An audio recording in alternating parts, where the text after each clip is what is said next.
अस्सलाम वालेकुम। आज का 15 अगस्त की सबको बहुत बहुत मुबारकबाद। जहाँ पे हमारे शकील साहब ने ऑलरेडी तारीफ़ कर दी है, मैं उसको थोड़ा सा आगे बढ़ाते हुए I would just like to appreciate the teachers for the effort they have put in, which I heard that it's only happened in last 3 days. And in 3 days, what students have shown that they are capable of handling not only in the language in English, but in Hindi, Urdu, and Marathi. Whatever languages they have chosen, they were just fluent, and it was just fantastic.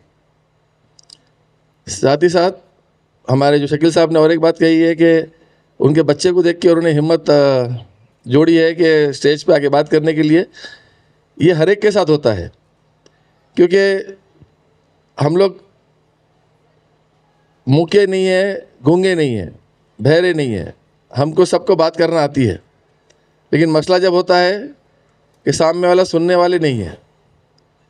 और आज़ादी का जो मतलब है, आज हमने उसको ध्यान देना चाहिए। ये खाली थोड़ी देर सेलिब्रेट करके या फ्लैग होइस्ट करके यहाँ ख़त्म नहीं हो जाती है।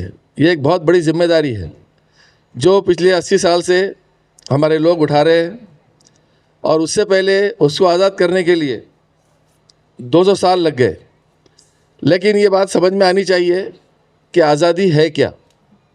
First of all we should remember what independence is and how to treat it.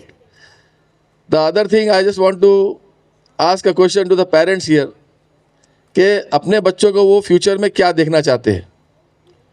पहली चीज़ तो अब्दुल्ला जी, ऐसा हमारा काम होना चाहिए कि फ्यूचर को एक तरह से नज़र मारे। जैसे हम मार्केट जाते हैं तो ऐसे ही नहीं चले जाते हैं कुछ लेने के लिए कि जो मिल जाएगा ले लेंगे या सेल में होगा तो उठा लेंगे। हम एक्सक्लूसिवली कुछ लेने जाते हैं। जिस तरह से हम शॉपिंग करने जाते हैं या जोमेटो पे आजकल, या बच्चे कुछ मंगाने के लिए या पेरेंट्स कुछ मंगाने के लिए कुछ करते हैं तो पहले सिलेक्ट करते हैं, चॉइस करते हैं। उसी टाइप से आज 2026 में अगर आप बैठ के if you think 10 years beyond, आपका जो बच्चा आज 5th में है वो कहाँ होना चाहिए, या आपका बच्चा या बच्ची आज 2nd में है तो वो 10-12 साल, उनको 4-5 साल एक्स्ट्रा मिल जाएंगे, वो कहाँ होना चाहिए। क्योंकि ये जो बच्चे स्कूल में आपके 647 स्ट्रेंथ है आपकी, ये धीरे धीरे अंदर बढ़ेंगी।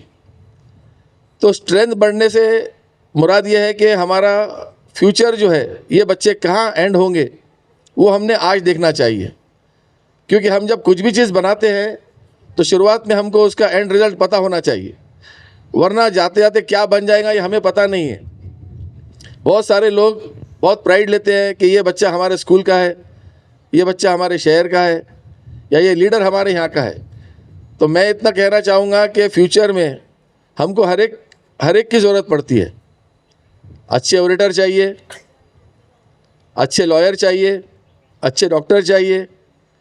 लेकिन जिस तरह से मेडिसिन वर्ल्ड आगे बढ़ रहा है, मेरा खाली क्वेश्चन है आप लोगों से, ये क्वेश्चन सवाल इसलिए है कि ये सवाल मैं कर रहा हूँ, आप अपने आप को करना चाहिए कि जितना हम 80 साल पहले जब देश आज़ाद नहीं हुआ था, हमारे डॉक्टर्स कैसे थे, हमारे पास क्या मेडिसिन थी, और हमारे पास सर्वाइवल का मोड क्या था।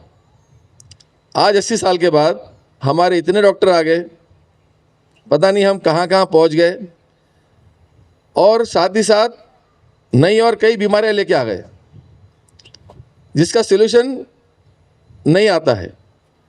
तो सिंपल सवाल है कि जितना जितना आप आगे बढ़ेंगे, नए नई बीमारी के नाम सुनते जाएंगे। तो हेल्दी रहना ये अपने आप में है। हेल्दी रहने से अपने आप का फ्यूचर सेव होता है। जो बच्चों को एजुकेट करना चाहिए कि जो बाहर के खाने हैं उससे अपने आप को बचाए, क्योंकि ये थोड़ी देर का मज़ा है और बाकी आगे की सज़ा है। तो लाइफ में जो होम मेड फूड होता है अल्टीमेटली वो अच्छा होता है। लेकिन हमारे पेरेंट्स भी थोड़े लेथार्जिक होते जा रहे हैं। तो ये जो आज़ादी का मतलब है, हंसने की बात नहीं है, ये हकीकत बोल रहा हूँ मैं। ये आज़ादी का जो मतलब है ये हम गलत लेते जा रहे हैं। आज़ादी का मतलब ये नहीं है कि आओ फ्लैग होस्टिंग कर दो, थोड़ी सी बातें कर लो और निकल लो। आज़ादी हर इंसान ने अपने हिसाब में सोचना चाहिए कि मैं आज़ाद हूँ क्या, आज़ाद किस सब्जेक्ट पे। आप स्कूल से आज़ाद है, एक बार आपकी पढ़ाई ख़त्म हो जाएंगी तो उसके बाद में आप क्या बनना चाहते हैं, वो बनने के लिए आप में एबिलिटी क्या होनी चाहिए। And that capability is not just restricted to the books, ये हमने जनरल नॉलेज भी लेना चाहिए। इसलिए बहुत ज़रूरी होता है कि जब आप स्कूल में होते हैं तभी आप अपना फ्यूचर डिसाइड करना चाहिए, और फ्यूचर डिसाइड करने के लिए आपके आसपास अपने कैपेबल टीचर्स होते हैं, या टीचर्स नहीं है तो सोसाइटी में कुछ और लोग होते हैं, या सपोज़ आपको अगर कुछ बनना है तो मोटिवेशन के लिए आपको कहीं ना कहीं देखना होता है। Where as I can say when I was school kid, मैं कभी भी एक बार भी स्टेज पे नहीं गया। क्यों नहीं गया? क्योंकि मुझे लगता था कि जब मैं जाऊंगा, कुछ बोलूँगा, फंबल करूँगा तो लोग हंसेंगे। And that is the wrong things which happened to me when I was in school. In fact, the first thing when I went to England in 1992, I belonged to Model High School, where हमारा strength तो आपसे भी कम था, 647 आपके है। I think जब मैं join किया था उसका स्ट्रेंथ उससे भी कम था। लेकिन 92 में जब मैं इंग्लैंड गया खेलने के लिए, एयरपोर्ट पे उतरने के बाद सब में पहले मैंने एक ही चीज़ मुझसे पूछी गई सबसे, किसी को कोई प्रॉब्लम है हीथ्रो एयरपोर्ट पे? तो मैं राइट लेफ्ट देखा, किसको कोई प्रॉब्लम नहीं था। हम 17 लोग थे, लेकिन मेरे को प्रॉब्लम था इन्फीरियरिटी कॉम्प्लेक्स का। मैंने हाथ उठाया, मैला भाई, तो बोले क्या है?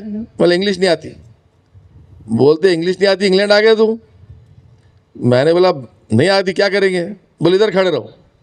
तो मेरे जो मैनेजर थे उन्होंने मुझे साइड में खड़ा कर दिया।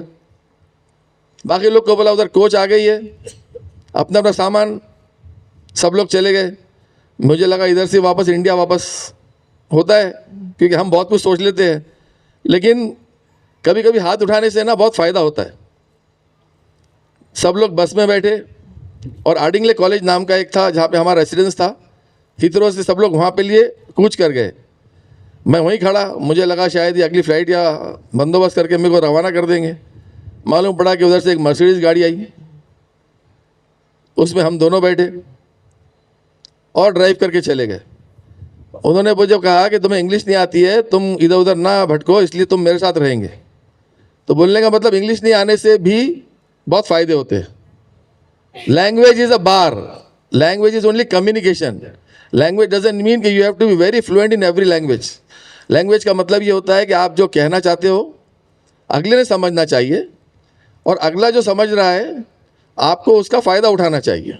ये नहीं होता है कि आपने बड़ी अच्छी आगे एक फ्लुएंट इंग्लिश लैंग्वेज जो बोल दी तो यहाँ पे बच्चों ने तो समझ में आ गया, टीचर के भी समझ में आ गया, लेकिन हमारे कुछ पेरेंट्स भी आए हुए हैं।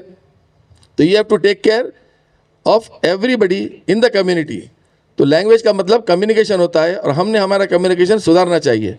और मेरा एक रिक्वेस्ट है खाली टीचर से सारे के, यू शुड एंश्योर कि हर बच्चा क्लास में कुछ ना कुछ खड़े रह के बात करना चाहिए, क्योंकि बैठ के बात करना हमारी आदत है और हम ग्रुप में बात करते हैं, लेकिन जैसे ही खड़े रहते हैं हमारे आवाज़ में थोड़ा थरथराहट आ जाती है, या फंबलनेस आ जाता है, या थ्रोट ड्राई हो जाता है। तो इसके लिए हमने कम्युनिकेशन के लिए जो ओरेटर बनाने हैं तो स्कूल से कोशिश करनी चाहिए, और बचपन से जितनी अच्छी कोशिश कराएंगे। सिर्फ डर होता है वहाँ तक जाने के लिए, जाने के बाद में अगर उसने थोड़ा भी वहाँ पे हेलो हाय करके बाय भी कर दिया तो वहाँ से स्टार्ट होगा। तो ज़्यादा टाइम ना लेते हुए 15 अगस्त की मुबारकबाद फिर से एक बार, और साथ ही साथ अपना फ्रीडम को ज़ाया ना करें, लेकिन ये ज़रूर देखें कि फ्रीडम का मतलब क्या है, और उसका सही मतलब आपके अंदर ही है, आपको अपने आप ढूंढना पड़ेगा। क्योंकि अगला जो बंदा होगा वो अपनी सोच से आपको बोलेगा। जैसा कि मैं आज क्रिकेटर हूँ, मैंने आज देश के लिए खेला हूँ, और जब मैं बचपन में ऐसा छोटा था और मैं तब सोचता था कि मैं इंडिया के लिए खेलूँगा, तो काफ़ी लोग हंसते थे। सिर्फ हंसते थे क्यों? क्योंकि उन्होंने कभी सोचा नहीं था। और कोई भी चीज़ सोचने से शुरू होती है। न्यूटन ने जो थियरी ऑफ ग्रेविटी बनाई वो भी सोचने से शुरू हुई।